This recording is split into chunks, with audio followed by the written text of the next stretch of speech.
So after yesterday's lesson, again, we're going to do another short question. So this is 2013 higher level this time. So again, you're looking for this page here, and I'm going to try to, I'll just lift this up and zoom in on the question. Okay, so we're something similar. This time the pyramid shape that's going through it is sort of standing up. It's a little bit more, well, not more difficult, but it's a little bit different, but most of the points are the same, particularly on this side. So we'll have a look at it anyway. It says the image shows a sign outside of an office of a company, Key Technologies. In the sign, a truncated copper pyramid is intersected by a triangular steel prism.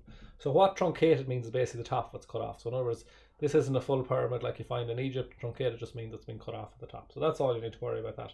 The drawing on the right below shows the elevation incomplete plan of the solid. So that gives us the pointer that this is probably finished in full.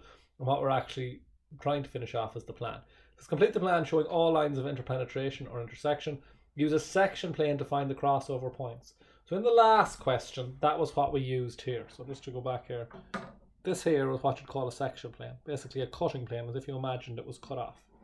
So it's the same thing that they're talking about here. They just give you the hint. DE. So they're talking about something around here. Okay, the image below shows a keyhole logo. This should be omitted for the drawing. And then it says something similar. It says determine the true shape of ABC. So again, we'll have a look at how a few different ways of how we could go about doing that. So the first thing that we want to do is, I'm going to do this side here because it's probably the easier side. So I'm just trying to see, can I find my pink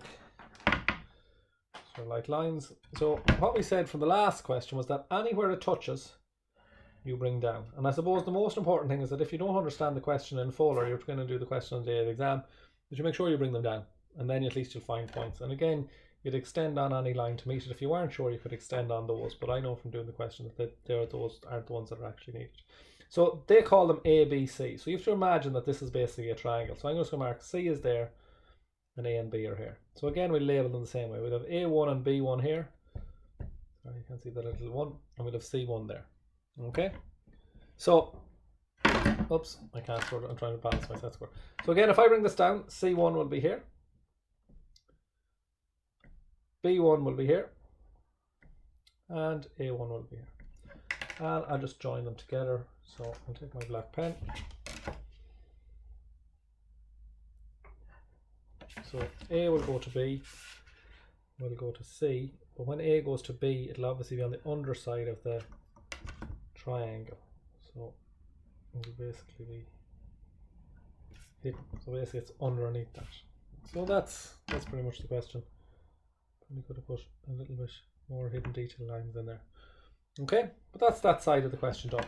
So what I'm asked to do now is to figure out the other side. So again, this point here is relatively simple. I can bring that out to meet it. We know that's at the top, and we're happy enough with that point. But I have this unusual situation that it changes angles. So I'm going to keep it the same as the last one. I'm going to use a red. Oh, I used a pink actually. Just when I went over it with the yellow, it looked red. A pink cutting plane. So, okay. I probably shouldn't have picked pink because I was using that for my construction lines. But anyways, so if I imagine that top was cut off, what would it look like? Right? So if the top of that was cut off, basically it would hit here and it would join back to this point that I have. So it actually would create a triangular shape. Now again, that may be difficult to visualize, and if it is at this stage, I wouldn't worry about it. But you can just see how I did it for the minute, and then you can give it a go. Okay? So if that was the case, if that was cut off like that, that would give me that shape there. Right? But in our case, it isn't actually cut off, right? But what it does do is it does tell us where exactly these points are. Okay, so we can now bring down E to hit this, and we can bring D to hit that. And so we know that if basically it is cut off from here to here, so that bit there would be what we would see at the top. And then we still have to find this point here. So I haven't used this bit here yet. So I'll bring them down. So I'll use my thinner pink. They would be related to these 2 points.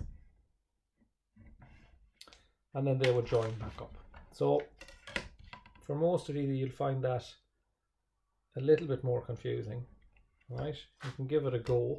you can get the idea of a section cutting plane. We will be coming back to this question. It tends at higher level only to come up as a short question, right? But by bringing down a series of points, even if you weren't 100% sure, and getting the idea of drawing a horizontal line to get the section plane, you should be able to get at least some of it, the basics behind some of it. What we'll do at a later stage is I'll also make up a model of this in 3D that I can put up on SolidWorks on the board. We'll practice the question again in 6th year, just so that you can get the hang of it. Okay, so the last bit then, it says determine the true angle of ABC. So actually maybe I'll just heavy in this first, just in case it's not obvious, the bits that I've added on. So let's use a slightly thicker black pen. Okay, so that's basically what I've figured out. Okay, and obviously the same on the other side. Okay, so that's that. The last thing it says determine the true shape of ABC.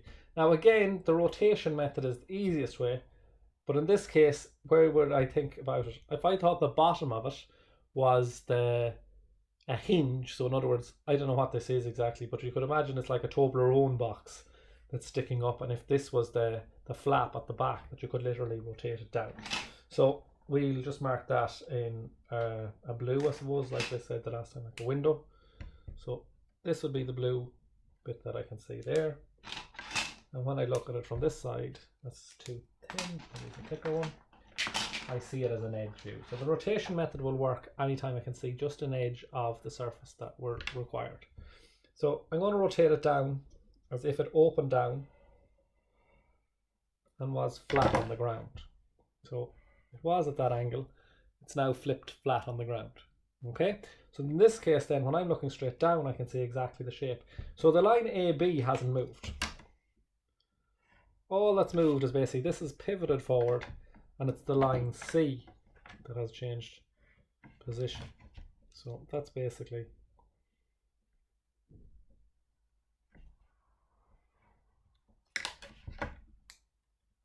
that point there. That gives me C.